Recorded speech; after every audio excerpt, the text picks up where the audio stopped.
Hello and very warm welcome once again. आज हम एक बहुत ही इम्पॉर्टेंट टॉपिक पे डिस्कशन करने वाले हैं। जैसे कि हमने आईकाओ पे डिस्कशन किया, आईटा पे डिस्कशन किया, इसी तरह से एक और रेगुलेटरी अथॉरिटी है जिसका नाम है DGCA, directorate general of civil aviation, और इंडिया में यही फॉलो होता है। तो आज हम उसके बारे में जानेंगे। सो टॉपिक थोड़ा लेंदी होगा तो वीडियो पर बिल्कुल बने रहिएगा, क्योंकि काफ़ी इंटरेस्टिंग फैक्ट्स के बारे में हम जानेंगे, छोटी छोटी डिटेल्स पता चलेंगी हमें। सो बिल्कुल वीडियो पर बने रहिएगा। और अगर आप मेरे चैनल पर नए आए हैं तो यू मोस्ट वेलकम। आप प्लीज़ मेरे चैनल को सब्सक्राइब कीजिए, मेरी वीडियो अच्छी लगे तो बिल्कुल लाइक कीजिए, और जितना हो सके इसको स्प्रेड कीजिए नॉलेज सबको, ताकि मिलनी चाहिए। So without wasting time start करते हैं। जैसे कि मैंने बताया, DGCA होता है directorate general of civil aviation. अब ये क्या होता है? It is a statutory body of government of India to regulate civil aviation in India. India के अंदर जो सिविल एविएशन रिलेटेड जितनी भी रेगुलेशंस होती है, जितने भी स्टैंडर्ड्स होते हैं, जितने भी पॉलिसीज़ होती है, वो सब कौन बनाता है? DGCA बनाता है। So it become a statutory body under aircraft act 2020, जो कि अमेंडेड है।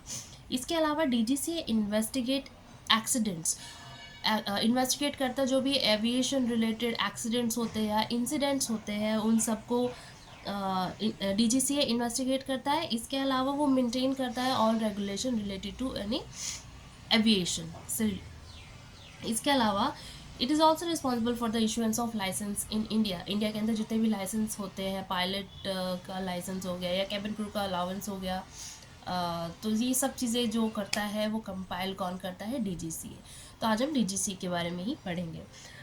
पहले जानते हैं कि हमारे हेडक्वार्टर कहाँ है DGCA का। तो हमारे DGCA का हेडक्वार्टर है सफदरजंग एयरपोर्ट, जो कि है न्यू दिल्ली में। इसके अलावा जो हमारे मिनिस्टर कौन है हमारे, जैसे कि मैंने बताया था कि हम बात करेंगे हमारे सिविल एविएशन मिनिस्टर के बारे में, जिसको हम शॉर्ट में मोका बोलते हैं, MOCA, minister of civil aviation. जो हमारे minister of civil aviation MoCA जो है हमारे, वो है श्री ज्योतिरादित्य सिंधिया जी। इसके अलावा जो हमारे डेप्यूटी मैनेजर है उनका नाम है मिस VK सिंह। ये कुछ एंटिटीज़ है। इसके अलावा हम बात करेंगे फंक्शंस के बारे में कि DGA के एग्जैक्टली फंक्शंस क्या है। तो सबसे पहले जो फंक्शन की हम बात करते हैं, तो बात करते हैं कि रजिस्ट्रेशन ऑफ सिविल एयरक्राफ्ट। अच्छा, सिविल एयरक्राफ्ट की मैं बात कर रही हूँ, civil in the sense passenger, जो पैसेंजर के लिए यूज़ किया जाए उसको सिविल एयरक्राफ्ट बोलते हैं एयरक्राफ्ट टर्मिनोलॉजी में। जो फर्स्ट हो गया वो हो गया कि जो सिविल एयरक्राफ्ट जितने भी हैं उनको रजिस्टर कौन करता है? DGCA। इसके अलावा जो है उनको जो एयरपोर्ट जितने भी है ऑल ओवर इंडिया, उन सबको सर्टिफिकेट कौन देता है ऑपरेशन होने के लिए? तो उन सबको ऑपरेशनल करने के लिए जो सर्टिफिकेट इशू करता है वो भी DGCA ही इशू करता है। इसके अलावा जैसे कि हमने बात की थी अभी लाइसेंस, इंडिया के अंदर जितने भी लाइसेंस है वो सब रिलेटेड टू एविएशन, उन सबको कौन इशुएंस करता है? DGCA। तो इस लाइसेंस के अंदर क्या क्या आ गया? पायलट्स के लाइसेंस आ गए। इसके अलावा एयरक्राफ्ट मेंटेनेंस इंजीनियर्स जो होते हैं उनको भी लाइसेंस मिलता है। एयर ट्रैफिक कंट्रोलर्स, उनका भी लाइसेंस DGCA इशू करता है। फ्लाइट इंजीनियर्स जो हो गए। इसके अलावा एग्ज़ाम्स जो होते हैं इन सब के, जैसे कि पायलट के एग्ज़ाम्स हो गए या एयरक्राफ्ट मेंटेनेंस इंजीनियर्स के एग्ज़ाम हो गए, एयर ट्रैफिक कंट्रोलर्स के जितने भी एग्ज़ाम्स होते हैं वो सारे कौन कंडक्ट करता है? DGCA। जल्दी से इसका नेक्स्ट फंक्शन देखते हैं। Function number 4, carrying out amendments to the aircraft act, the aircraft rules and civil aviation requirement for complying with amendment to ICAO annexes. ICAO के जितने भी एनेक्शर्स हैं उन सबको अमेंडमेंट करना, उन सबको देखना, ओवरसाइट ओवरलुक करना, ये सब सारा काम जो है DGCA का है। नंबर 5 है formulation of standard of airworthiness for civil aircraft registered in India and grant of certificates airworthiness to such aircraft. Standards, airworthiness की हमारे एनवायरनमेंट को कोई डैमेज ना हो, उस एयरवर्दीनेस को मेंटेन, स्टैंडर्ड्स जो बनाते हैं वो बनाता है DGCA। प्लस जो ऐसे सिविल एयरक्राफ्ट्स हैं उनको वो एयरवर्दीनेस, जैसे कि हमारा कार का जो पॉल्यूशन होता है, पॉल्यूशन कराते हैं, चेक कराते हैं, उसके बाद उनको सर्टिफिकेट मिलता है, राइट। इसी तरह से एयरक्राफ्ट का भी एयरवर्दीनेस चेक किया जाता है, उसके बाद उनको सर्टिफिकेट इशू किया जाता है कि या this is for this aircraft, that means कि वो अप्रूव्ड है, ठीक है। इसके अलावा नंबर 6 पे हम बात करते हैं। नंबर 6 जो फंक्शन है डीजीसी का, वो है कंडक्टिंग इन्वेस्टिगेशन। जैसे कि हमने पहले बात की, जितने भी एयर एक्सीडेंट्स होते हैं, जितने भी इंसिडेंट्स होते हैं रिलेटेड टू एविएशन, उन सबको इन्वेस्टिगेट कौन करता है? डीजीसी करता है। इसके अलावा prevention measures including formulation of and implementation of safety aviation management program. Safety aviation management program के तहत वो काफ़ी सारे रूल्स प्रोसीजर्स बनाता है जो कि हर किसी को फॉलो करने पड़ते हैं। इसके अलावा नंबर 7 की अगर हम बात करें तो checks on the proficiency of flight crew. जो भी फ्लाइट के अंदर जो क्रू ट्रैवल करता है या फिर उसके साथ कोई सपोज जैसे कोई इंजीनियर है, फ्लाइट इंजीनियर है, वो ट्रैवल करता है, तो उसके भी प्रोफिशिएंसी टेस्ट होता है उसका भी, और जो कि टेस्ट जो कंडक्ट कौन करता है? डीजी से करता है, और उसी की साइड से वो इशुएंस होता है सर्टिफिकेट, वही अलाउ करते हैं ट्रैवल करने के लिए। फिर नंबर 8 पर आ जाते हैं coordination of ICAO.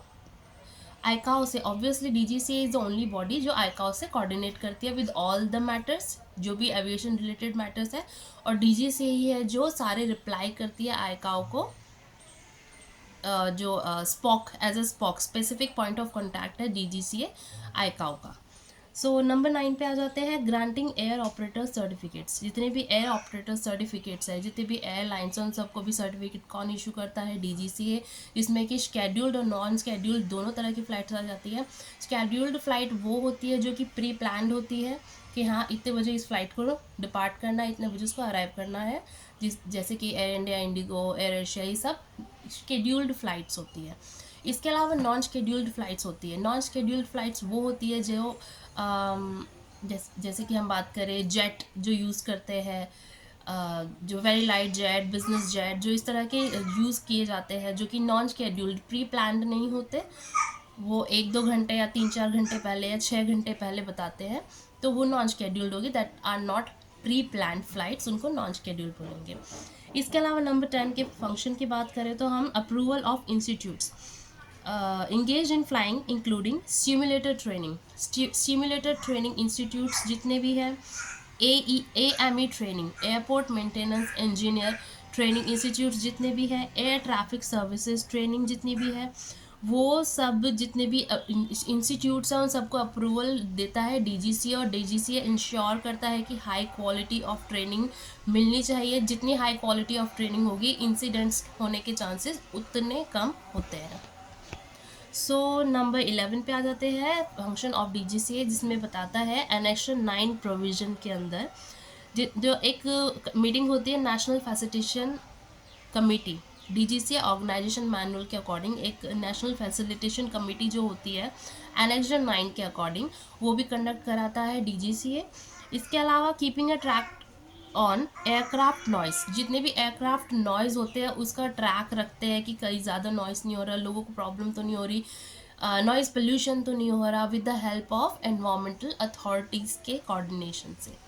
Number 13 approving training programs of operator जो कि डेंजरस गुड्स कैरी करते हैं। सपोज हम कार्गो की बात करें तो उसके अंदर काफ़ी सारे डेंजरस गुड्स भी होते हैं, केमिकल्स वगैरह लिक्विड फॉर्म में, तो उस तरह के भी जो ऑपरेटर्स होते हैं, एयरक्राफ्ट ऑपरेटर्स होते हैं, उनको भी अप्रूवल देता है सिर्फ और सिर्फ डीजीसी। इसके अलावा है ऑल एंटाइटीज़, जितने भी तरह सिविल एविएशन रिलेटेड जितने भी अप्रूवल्स हैं, जितने भी सर्टिफिकेट्स हैं, जितने भी लाइसेंस है, वो सब जो सब के सब जो है वो अप्रूव करता है।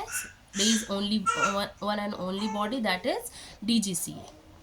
सो नेक्स्ट जो हमारा है वो है हमने फंक्शंस की बात कर ली, अब डिपार्टमेंट्स की बात करते हैं कि डीजीसी के अंदर कितने सारे डिपार्टमेंट आते हैं। ऑब्वियसली जब वो इतने सारे लाइसेंस इशू कर रहा है, इतने सारे अप्रूवल्स दे रहा है, तो हर एक ऑब्वियसली डिपार्टमेंट्स तो काफ़ी सारे होंगे जो एक पर्टिकुलर एरिया ऑफ सेक्शन को देखता होगा, जिसके अंदर 12 डिपार्टमेंट्स आते हैं, तो एक एक करके हम जानते हैं।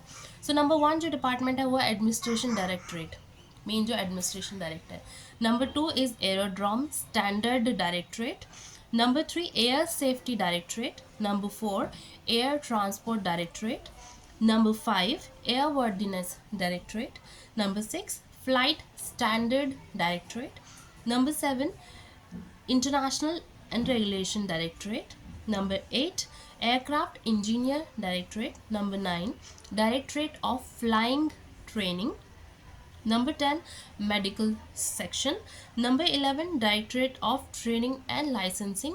Number 12 and last, Directorate of Air, Space and Air Navigation Service Standards. तो ये 12 के 12 जो डिपार्टमेंट्स है वो आते हैं अंडर DGCA, जो हर एक पर्टिकुलर फील्ड को देखता है, जो भी license related to that particular field, that is only and only approved by this departments. इसके बाद आ जाते हैं, हमारा जो नेक्स्ट टॉपिक है वो है रीजनल ऑफिसेस. अच्छा, रीजनल ऑफिसेस को जो है 3 कैटेगरी में डिवाइड किया गया है, जिसमें कि सबसे पहले जो आता है वो आता है रीजनल एयरवर्दीनेस ऑफिसेस. सेकंड जो आता है वो आता है regional air safety offices. And the third one is regional research and development office. अब ये कहाँ कहाँ पर है वो जानते हैं. तो जो फर्स्ट है हमारा रीजनल एयरवर्दीनेस ऑफिस, इसके जो ऑफिसेज है वो कहाँ कहाँ है. दिल्ली, मेन जो मेट्रोपॉलिटन सिटी है वहाँ तो ऑब्वियसली होगा ही, जिसमें आ गया दिल्ली, मुंबई, चेन्नई, कलकत्ता, बेंगलोर, हैदराबाद, कोची, भोपाल, लखनऊ, पटना, भुवनेश्वर, कानपुर, गुवाहाटी एंड पटियाला. इसके अलावा जो सेकंड था एयर सेफ्टी ऑफिसेज कहाँ कहाँ है DGCA के, वो है दिल्ली मेट्रोपॉलिटन सिटीज़ में, जिसमें आ गया Delhi, Mumbai, Chennai, Calcutta and Hyderabad. And the last one is regional research and development office. R&D office कहाँ है DGCA का, वो है बेंगलोर में, and the gliding centre of Pune. ये था और it was all about DGCA के बारे में हमने इसकी फुल फॉर्म देखी, उसके हेडक्वार्टर देखा, हमारे मिनिस्टर कौन है, डेप्यूटी मिनिस्टर कौन है, DGCA के फंक्शंस देखे, डिपार्टमेंट्स कितने होते हैं उनके बारे में बात की, एंड फाइनली रीजनल ऑफिसेस के बारे में बात की. आज का टॉपिक यही था. आई होप आप लोगों को थोड़ी थोड़ी इन्फॉर्मेशन क्लैरिटी होगी. आगे भी और भी सारी इस तरह की इंटरेस्टिंग वीडियोस आने वाली है, तो प्लीज़ मेरे वीडियो पर बने रहिएगा. जल्दी से जल्दी मैं जितनी जल्दी हो सके आपके लिए बैक टू बैक वीडियोस लेकर आऊँगी, ताकि ज़्यादा से ज़्यादा लोगों को इसके नॉलेज मिल सके. आज हम यहीं पॉज करते हैं. आई होप आपको मेरा वीडियो अच्छा लगा होगा. अगर आप मेरे चैनल पर फर्स्ट टाइम आए हैं तो यू मोस्ट वेलकम. प्लीज़ मेरे चैनल को सब्सक्राइब कीजिए. मेरी वीडियो अच्छी लगी हो, कुछ भी अच्छा लगा हो, तो आप मेरी वीडियो को प्लीज़ लाइक कीजिए एंड इसको जितना हो सके स्प्रेड कीजिए, ताकि जो जिन लोगों को रिक्वायरमेंट है, जो इंस्टीट्यूट्स नहीं अफोर्ड कर पाते, जिनको नॉलेज चाहिए इस चीज़ के बारे में, तो उन लोगों को ये इन्फॉर्मेशन मिल पाए.